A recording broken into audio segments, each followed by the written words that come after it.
Welcome to Historically Speaking. Our show this month is Immigrants from Czechoslovakia, and I'm here, Michael Dwyer, with Richard Elnicki. Richard was my student in American Studies 23 years ago. How quickly time has flown. And we had a conversation back then about his family name and that his family had come to the Rutland area from Czechoslovakia. So since Richard has been working here at Rutland Community Television, we've talked about what can we do to put a show together. So here we are today, and this is our starting point, Richard. So if you look at this picture, which, there it is, right there. This is one of those things that your great-grandmother, Mary Elnicki, and your lives overlap, but not for long. So you must be, what, about a year and a half here? Yeah, it was 19, I was a few months, I think. I think it might have been like 6 months, maybe? Mm-hmm. I think I might have been a big child, is what it was. So when you see this picture, and obviously it was important for your great-grandmother to be holding a great-grandchild, how many were there? Because she had 7 children, all of those 7 children married. Yeah. So by the time it comes down to your generation, how many great-grandchildren do you think she had? I honestly don't know for sure, but I think I was one of the earlier grandkids. I know at this point, I was told she was almost totally blind. Oh. And so in this picture, I guess my dad, as he recalls, she was like touching my face and saying, "Oh, beautiful baby," that kind of thing. But that was where we were at that point. I think I might have been one of the earlier. So yeah. So if she had lived longer into your lifetime, and looking back now on things that you're curious about, what questions would you have asked her? What I've had a lot of questions about. One, where my great grandparents had met. You know, did they know each other before they came over? I just a lot of like where they were actually born, because I always thought I knew, but I'm beginning to think I might not have fully known. So where do you think they were born? I was under the impression my great grandfather was born in Austria and my great grandmother was born in Prague. That was my impression. So. Yeah, from that I didn't really know for sure, and then I have those birth certificates, but being that they're in Russian, I was having some issues translating it. So yeah, we'll see. So here is a great picture of your great grandparents together, Mike and Mary Elnicki. I would say, judging from the colors here, this was probably taken in the early 70s. What can you give us for some details in this picture? I really don't know the backstory, but I know my great-grandfather, I believe he passed away in the earlier 70s, so it might have been shortly before he had passed, but either way, it looks like they're having a good time, so yeah. You know anything about the little dog in the picture? I don't, actually. I should have actually asked, but I think it may have been their dog, but I'm not positive on that, yeah. Now, what do you think your great-grandmother is holding up? I've always thought it was like a salt shaker or something like that. Once again, if you could ask someone what the reason is. When I look at this picture, it reminds me of grandparents of a certain era, particularly with your grandmother wearing the apron. Yeah. My grandmother, most of the time, if she were doing anything in the kitchen, she'd be wearing an apron. And I think that grandparents of this time, your great-grandparents would be the same as my great-grandparents who were born in the 1890s. So they look happy, and at this point, if this were taken before your great-grandfather's death in 78, they had been married over 50 years. at this point. So I think people are conscious of their age and how long they have been around. So it's a great memento for them to remember them by. Now here, let's work our way back. Here we have first your great-grandfather's obituary from the Rutland Herald. And you can see here it gives a specific date of birth, that he was born the 28th of June, 1894 in Czechoslovakia. He had worked for the Vermont Marble Company for 40 years, and it lists his survivors. There are two things that are part of an interesting story for me, is that, first of all, it tells that he belonged to the first Christian church of Proctor. Many people who come from Central Europe, as he did, would have been Catholic or a form of Catholicism at some point. Okay. So there is something that happened along the way from early days in America, or something that happened from the old country to here. Any idea about the church membership of the family? No, honestly, I don't really have a lot of information on that. I wish I did. But, yes. So here, the question that we had alluded to earlier is that we start numbering things here. We have 10 great-to-grandchildren and a niece, 19 grandchildren. So you aren't on the scene yet, but those are the numbers that you see there. Oh. The other piece of information in this obituary that I think is very important for what we're going to discover in a little bit is that Mike Elnicki, when he died, had a brother in Czechoslovakia. Now, they don't know the brother's name. Obviously, he knew the brother, but this is important throughout all the changes in the time that the family had lived in Pittsford or Florence. They still had a connection to the old country. Right, That's very important. And again, we have his funeral rites here, where this man from Clifton, New Jersey, conducted the funeral rites in Pittsford, John Kuziar of Clifton, New Jersey. Any idea who he is? No, actually, no. So that's something that maybe you can ask in the family, because for someone who possibly with a Czechoslovakian name to come up from New Jersey to do the service at the funeral home, there is something with all of that. Right, now, among the grandsons here, is your dad listed as one of the heirs? Yep, Michael. Yep, okay, so you've got the two generations of Michael here. Yep.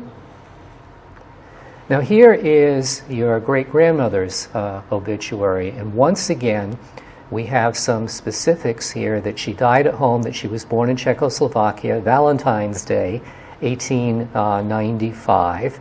It gives her father's name. Now notice what they did here.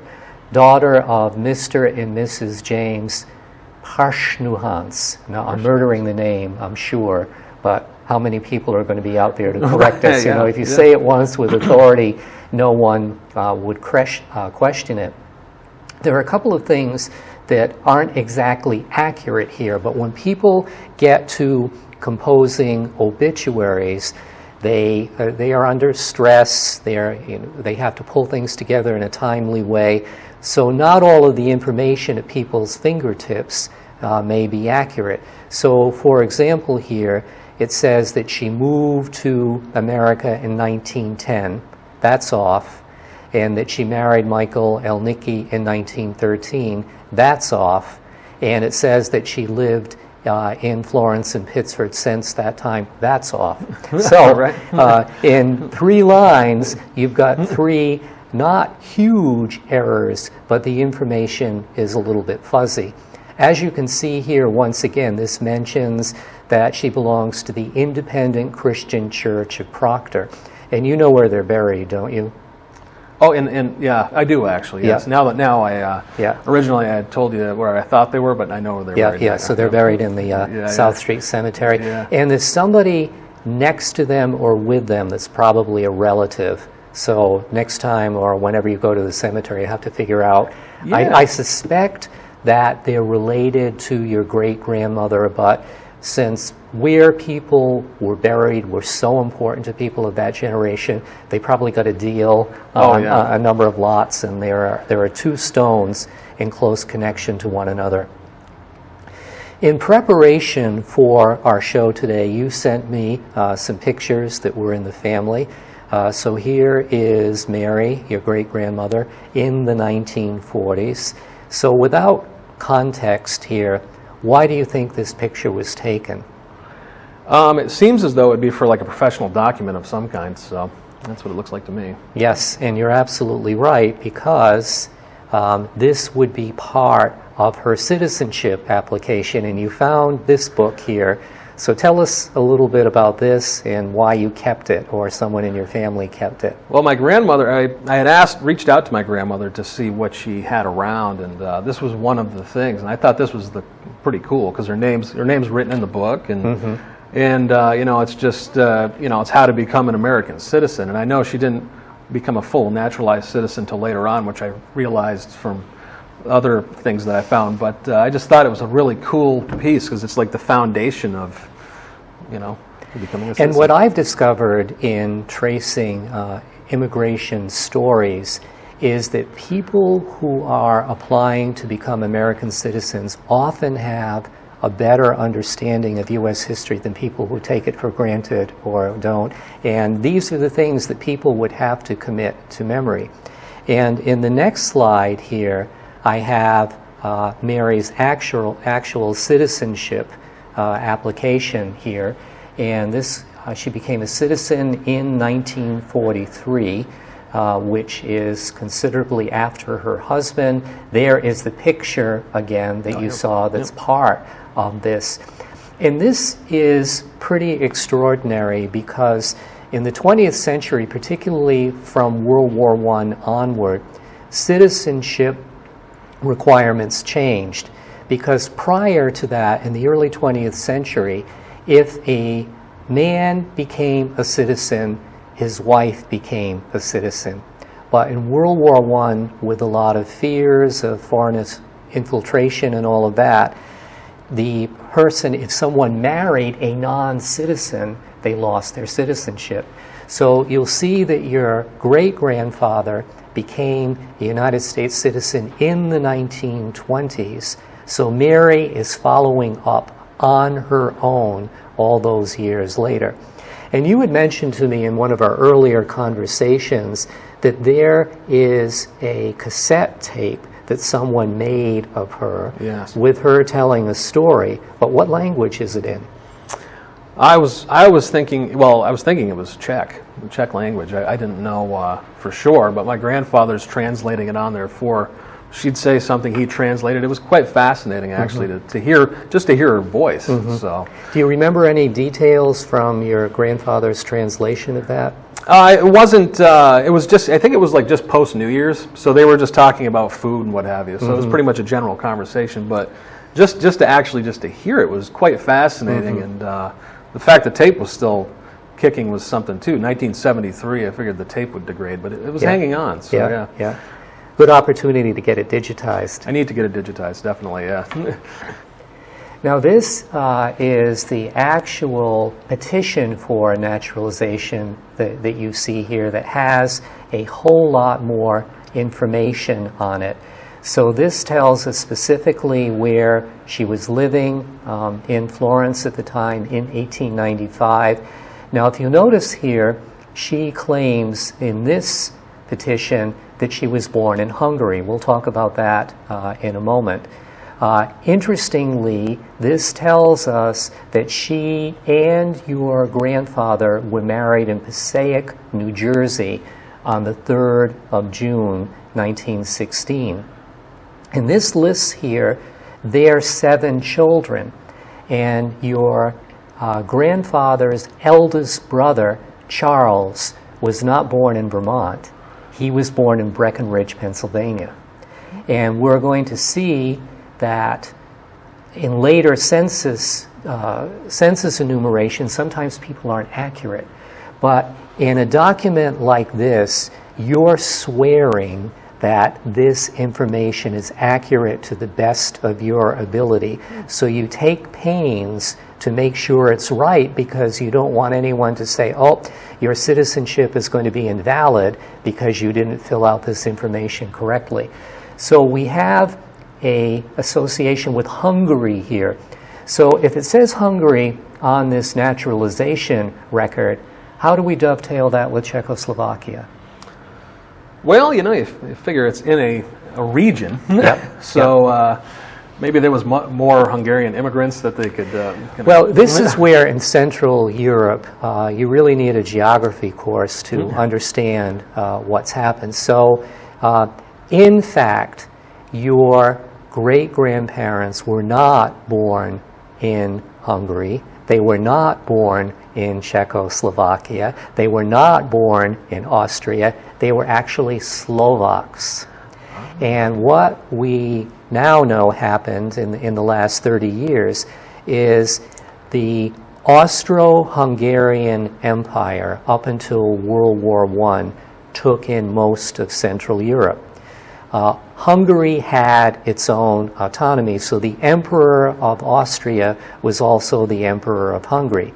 Austria speaks German, Hungary speaks Magyar, among other languages, but the northern part of Hungary broke off after World War I and became part of Czechoslovakia. Now, your early years, you think of Czechoslovakia as a single country, but since they are two very, very different peoples, as Eastern Europe, with the fall of communism and all of that, it's now broken into component parts of the Czech Republic with its own language and Slovakia. Oh, and your great-grandparents were Slovaks. And I'm going to show you some more information about that in a moment. So once again, here is just an up-close information about Mary's petition. No, this is Mike's petition for naturalization. Once again, he has his children listed, the fact that he says that he is born not in Hungary, but he is born in Czechoslovakia. Now, on line 4 of this, Mike says that he was born on the 28th of June, 1894. Now, I will do my best to murder the name of this. Valeškoze, Czechoslovakia. This is what it was called in 1925. So not only have countries' names changed in regions, but the names of villages have changed. So I had to do some considerable digging to pinpoint exactly where they came from. Yeah, I can see that adding to the total confusion that could be, We'll get there in a moment. Now, standard research procedure is that when we are looking to document a family, and since this is a readily available record through FamilySearch.org, here is the Elnicki family in 1920. Your grandfather is head of the family, 24 years old. Mary, his wife, both claiming they came in 1914. The AL stands for alien because none of them were United States citizens yet.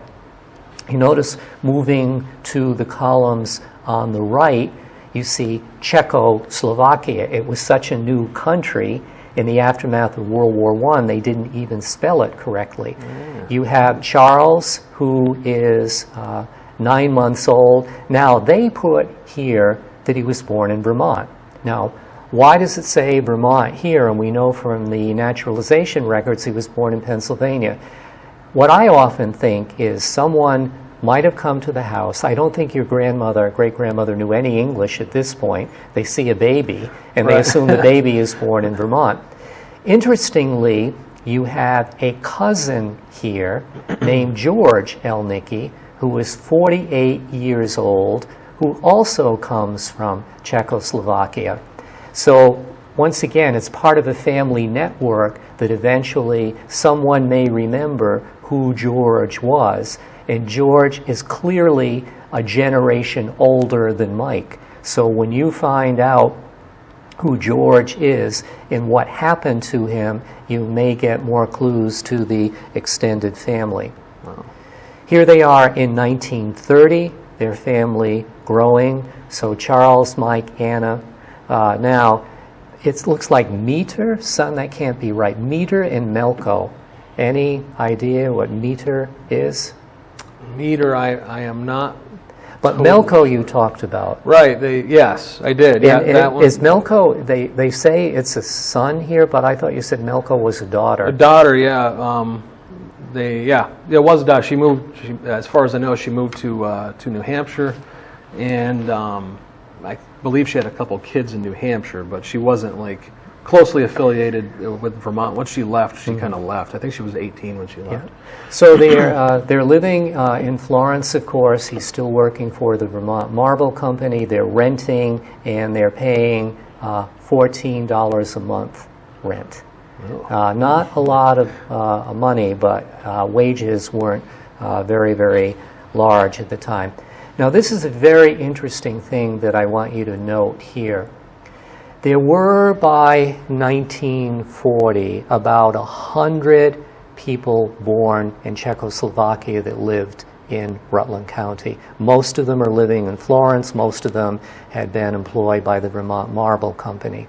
If you notice here, Mike and Mary, where did they give their birthplaces in 1940? Oh, Slovakia, yeah. Slovakia. So they were the only folks in the county in 1940 that gave their birthplace in Slovakia. Why do you think they did that? I can understand probably why the others didn't want to, maybe just to kind of fly under the radar, but why they did that, I don't know why they would do Well, that. here's my best guess. Czechoslovakia collapsed in 1938. It was overrun. This is the start of World War II. So the Germans took the Sudetenland in 1938. By 1939, the Germans had overrun Czechoslovakia. I think that since Mike and Mary were always very proud of who they were and they came from, I think they were willing to say, since Czechoslovakia doesn't exist anymore, we're just going to tell people we're from Slovakia. Oh, yeah. Now, we did find your great-grandmother's shipping manifest. So she entered the United States in August of 1913. You can see the arrow that I've drawn here for her line. She's coming at the age of 18. And in Cyrillic, the X makes a P, a CH sound. So her name is something that sounded like Pachahonix. So there she is, 18 years old. You notice next to her line, there are dates in the early 1940s. What they would have done is when she was applying for her citizenship, they would go back to make sure that she entered this country illegally. And by 1907, there were over 50 columns of information about someone's naturalization. And we know that she would be going to an uncle in Trenton, New Jersey. So going back to one of your earlier questions, I believe that Mike and Mary knew one another back in Slovakia. They came from the same tiny little village, and even though they came just a year apart, I don't think it was necessarily a betrothal, but obviously their families knew one another. They knew one another back in the old country, and it's really a fascinating network of how from Slovakia they come to New Jersey, to Pennsylvania, and then to Vermont. So it's quite a fascinating immigration story. Now, let's look at this very extraordinary document that you have. You have one for Mary, your great-grandmother, one for Mike, your great-grandfather, and this is actually a Cyrillic and Slavonic baptismal certificate. So if you notice in the upper left-hand corner and then below, you see a cross, a tilted cross with looks like rays coming out of it. This is because they were both baptized, are you ready for this, in the Greek Catholic Orthodox Church. Oh. So in the region, and I'll show you where they came from, they are very close to the border of the Ukraine, which still uses the Cyrillic alphabet. So here is the church that once upon a time was oriented towards Constantinople. So that region of Europe was Christianized from Constantinople, but Constantinople had long been in the hands of the Ottoman Turks, so this is the formula for a Greek Catholic baptism. So Slavonic on the left and Cyrillic on the right. And we don't have time, and some of this information is hard to decipher. Some of it you had someone translate for you, and you can see that Mike's baptismal certificate is the same. And if you notice, someone wrote in here, holy water baptism oil on head. Once again, in the upper left-hand corner, you can see the Greek Orthodox cross here. And this is if we can find someone in Vermont who not only can read Slavonic, but also the handwriting is very hard to decipher. But this is extraordinary that you would be able to have these documents, which they obtained in the 1920s. So when you think of all the war and upheaval that affected Europe, the fact that they had these documents to prove how old they were is really something. And I believe that since we know your great-grandfather Mike had a brother back in the old country, I bet it was he who helped them get these certificates. Here is the village that they came from. This is its present-day spelling, so Valashkova. This is the church in the village, and this was a tiny mountain village of only maybe 100 people. So Florence looks like a bustling metropolis by comparison. And one of the things that you can do, I've given you a hypertext to follow at the end of this slide. This is one person who actually went back to this village and gives you a history of the village. And in the 1930s, the government of Czechoslovakia, for reasons unknown to me, they depopulated the village. So they said, get out, we're going to move you away. So there are only a handful of living people in the world, along with you Elnickis, that hail to this village. And there are some other things that I just want to point out to you that are pretty extraordinary. Here's a modern map of Europe.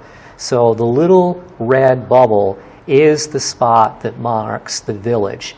And you can see that it's the northeastern part of Slovakia. It's close to the Polish border. But more importantly, for explaining the Cyrillic, it is very close to the border with Ukraine. So I think Slovakian could be understood by Ukrainians and vice versa. It's a different language, but it's close enough. Your great-grandmother who came first had to journey from her village to where you see the arrow in Croatia. She sailed out of the then Italian port of Fiume, which is now in Croatia. She would have to have traveled 500 miles as an 18-year-old girl to get on a ship to come to America. Wow. And what we're going to end with today is your great-grandfather Mike took a 1,000-mile journey, and he sailed out of Piraeus, Greece, in June of 1914, just before Europe erupted in war. And the biggest part of the puzzle for me, this is the ship that he sailed on to the United States, the Ioannina. It was a Greek cargo ship carrying tobacco. So if we could bring him back, Mike, why the heck did you leave on a Greek ship that wasn't supposed to carry passengers? So once again, we can find things, but I'd love to know that story. Very to go fascinating. all the way to Greece and come to America this way. So since we are just about out of time, I would like to give the last words to you. Well, actually, I can't thank you enough for doing all this digging and actually enlightening me and my family to a lot of really interesting things. That last picture of the ship's quite cool, too. So I'm looking forward to having the rest of my family see this, really. Great. And I think there are a lot of other immigration stories. I can think of other families living in Pittsford and Proctor that probably have similar stories, but it's just extraordinary how they got here. It is, definitely, yeah. So thank you. Yeah. So 23 years later, promise made good. Yes. Yeah. Thank you. Thank you.